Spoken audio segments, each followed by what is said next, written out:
There's never been a lot of common sense in this world, but today it's hit a critical low. I'm going to use common sense and talk to you about America attacking Iran, which is the most important thing on earth right about now, is whether the United States of America is going to get into World War III. Iran does not have a nuclear bomb. Okay? We know that. How do we know that? Well, the American intelligence community has been studying Iran and watching over what's been going on for years, okay? Ever since, before, but certainly ever since Donald Trump in his first term threw out the agreement for them not to get a nuclear weapon. They've been watching very closely to make sure that that doesn't happen.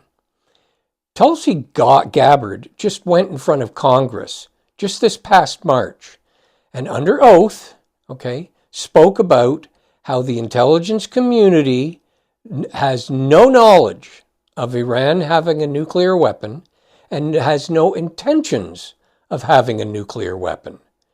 But then also pay attention to how Donald Trump doesn't care what the intelligence community says. He thinks that they do have a nuclear weapon. We have some new CNN reporting on Iran's ability to develop a nuclear weapon. Israel has suggested that it had to act fast because Tehran was quickly approaching a point of no return in its nuclear weapons program. But sources tell CNN that U.S. intelligence assessments concluded something very different. That Iran was not actively pursuing a nuclear weapon and was at least 3 years away. And this morning, the president is weighing in on this. So let's go live now to CNN White House reporter Elena Trine. Elena, walk us through this new back and forth on Iran's nuclear capabilities. Yeah, well, there seems to be some daylight, Pamela, between what the U.S. intelligence community is saying regarding how far off Iran is from developing a usable nuclear weapon and what Israel is saying really to justify some of the attacks that we've seen them make toward Iran. Now, the president was pressed about this when he was flying back from Canada this morning back to Washington. And he was asked specifically about what his own director of national intelligence, Tulsi Gabbard, testified to in March, which is essentially that they were still far off from creating a viable nuclear weapon. Take a listen to what he told reporters. How close do you personally think that they were to getting one? Because Tulsi Gabbard testified in March that the intelligence community said Iran wasn't building a nuclear weapon. I don't care what she said. I think they were very close to having one. So pretty dismissive there when asked by our own CNN, Caitlin Collins, about this. I want you to take a listen, though, to what exactly Gabbard had said back in March. Listen. The IC continues to assess that Iran is not building a nuclear weapon, and Supreme Leader Khamenei has not authorized the nuclear weapons program that he suspended in 2003. Iran's enriched uranium stockpile is at its highest levels and is unprecedented for a state without nuclear weapons. The only person that's saying that Iran has a nuclear weapon or that they're going to have one by tomorrow afternoon is Netanyahu from Israel. He's the only one, okay? And the only idiot that's believing him is a guy named Donald Trump. Netanyahu has been saying for years, ever since the 90s, that, in the next couple of years, in the next couple of weeks, and by tomorrow, Iran is going to have a nuclear weapon. Watch this clip of how many times that he said this. You've probably heard this line before. Iran has never given up its quest for nuclear weapons and the missiles to deliver them. That's because Israeli Prime Minister Benjamin Netanyahu has been saying this for more than 30 years, claiming Iran is close to having nuclear weapons. Nuclear weapons. Nuclear weapons. Atomic bombs. In 1992, as a member of parliament, Netanyahu addresses the Knesset. He says, within 3 to 5 years, we can assume that Iran will become autonomous in its ability to develop and produce a nuclear bomb. 3 years later, in his book Fighting Terrorism, he repeats the same time frame, 3 to 5 years. Iran doesn't need a nuclear bomb. Why don't they need a nuclear bomb? Because they have terrorists, okay? That's more important to them. And why are terrorists more important to them? Because terrorists don't have to fly over the ocean and be spotted by the American military, which a nuclear bomb would have to fly across the ocean to get to America to do any damage to America. It wouldn't make it, okay? Remember, it wasn't nuclear weapons that were used against the largest attack on American soil on 9/11. It was terrorists. And those terrorists were already in America. They had been living there for months, if not years, planning their attack, taking flying lessons, observing the Twin Towers, making sure that everything was done. So the terrorists that are already in America, in sleeper cells, they're waiting for their orders to attack, and they won't be from Iran because terrorists from Iran are going to be too easy to spot. The terrorists are going to come from places like Saudi Arabia, okay, where most of the terrorists came from on 9/11. Watch this clip. How many 9/11 hijackers were from Saudi Arabia? If you're curious about the backgrounds of the individuals involved in the 9/11 attacks, you're not alone. Let's break down the details to answer a key question. How many of the 9/11 hijackers were from Saudi Arabia? The 9/11 attacks involved a total of 19 hijackers, and these men were affiliated with the jihadist organization Al-Qaeda. To understand their origins, let's look at the countries they came from. The hijackers were organized into 4 teams, each assigned to a different flight. When we look at their nationalities, a significant pattern emerges. 15 of the hijackers were citizens of Saudi Arabia. This is a substantial number considering the total number of hijackers was 19.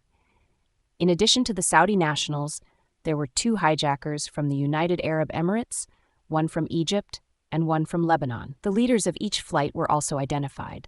Mohammed Atta from Egypt, Marwan al-Shehi from the United Arab Emirates, Hani Hanjour from Saudi Arabia, and Ziad Jarrah from Lebanon. The involvement of Saudi nationals is particularly noteworthy. Many of these individuals, such as Abdulaziz al-Omari, Wael al-Sheri, and Walid al-Sheri, were part of the teams that hijacked the planes. The presence of so many Saudi nationals among the hijackers has been a subject of extensive investigation and analysis. To summarize, out of the 19 hijackers involved in the 9/11 attacks, 15 were from Saudi Arabia. This fact is a crucial part of understanding the broader context and origins of the individuals who carried out these tragic events. Trump loves Saudi Arabia. Everybody knows that. He tells us that.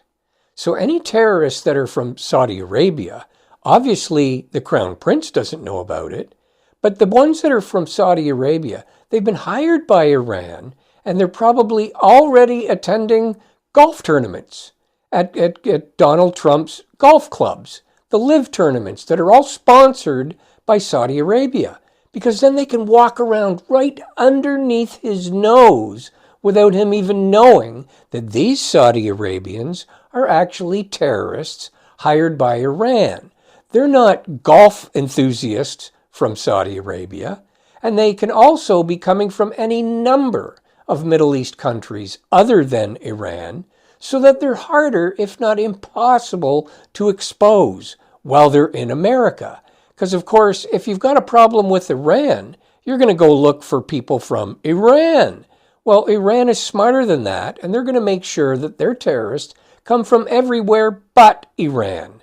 Okay, there are 21 more Middle East countries that are already showing their support for Iran. That means there's 21 countries where the terrorist can come from other than Iran. Watch this clip. And I'm very pleased to welcome now Sultan Barakat. He's Professor of Public Policy at the Qatar Foundation's Hamad bin Khalifa University and an Honorary Professor at the University of York in the UK. Welcome to DW. If we could start with Iran's immediate neighbours, Turkey has been very vocal, criticising Israel's actions. Pakistan, too, has condemned the Israeli strikes on Iran. To what extent does this conflict pose a threat to the region's security? I think it does risk spiraling into a serious conflict, not just for the region, but beyond the region. Within the region, of course, Pakistan is most concerned at the moment because Netanyahu has always threatened and has always warned against not just the potential of nuclear program in Iran, but also about Pakistan owning a nuclear weapon.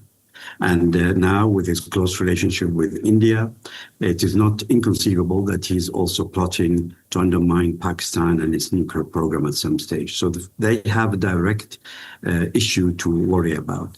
The rest of the countries, probably less so, but they are equally concerned, particularly those where there is an American presence. Terrorists don't even have to come from the Middle East. Terrorists can come right from America. Do you remember the Oklahoma bombing? Yeah. Do you remember a guy named Timothy McVeigh? Well, not only was he an American, but he was in the American military. And then when he left the American military, he turned into a terrorist, an American terrorist. Boy, wouldn't Iran love to hire some people like that? Because one guy with one truck took out a building in Oklahoma. Watch this clip. On April 19th, 1995, Timothy McVeigh, an American Gulf War veteran, shocked America when he committed what was at that time the most devastating terrorist attack on American soil. This is the story of the Oklahoma City bombing. On April 19, 1995, a rental truck filled with homemade explosives detonated outside the Alfred P. Murrah Federal Building in Oklahoma City. The blast caused catastrophic damage, leaving 168 people dead and hundreds more injured. The question on nearly everyone's mind was, why? What motive could someone have to blow up a building, and one that included a daycare center? Trump loves terrorists, okay? Like he really does. He pays no attention to them whatsoever, okay? And the proof of that is as long as they're going to build condos for him or start a golf course for him or buy his cryptocurrency, he loves them. He doesn't care what they've done in the past, okay? He just visited a terrorist in Syria and said he's an attractive guy. Why? Why is this terrorist an attractive guy? Well, because he's giving Trump money. Watch this clip.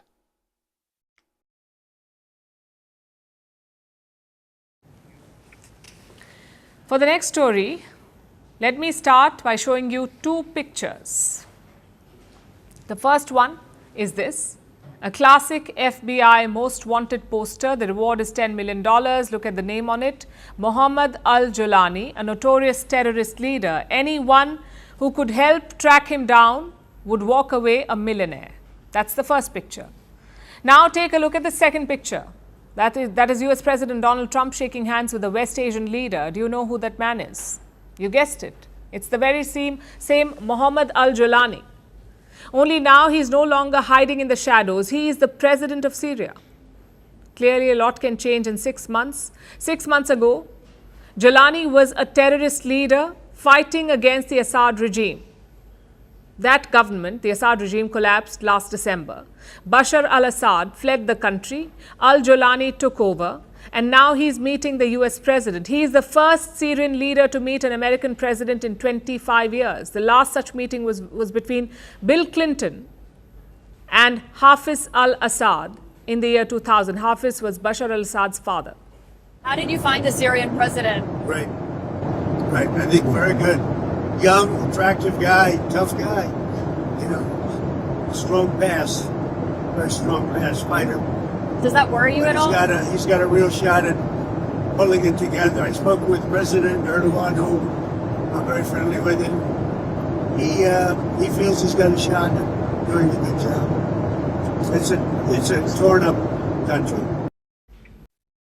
Common sense dictates that Trump getting involved in a Middle East war between Israel and Iran is going to get thousands, if not tens of thousands, of Americans killed, and will bring that war right to American soil.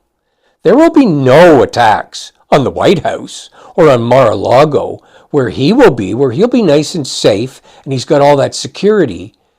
These attacks, these terrorist attacks, are going to happen where you live and where you work. So pay attention, America. Trump doesn't care about you. He only cares about himself.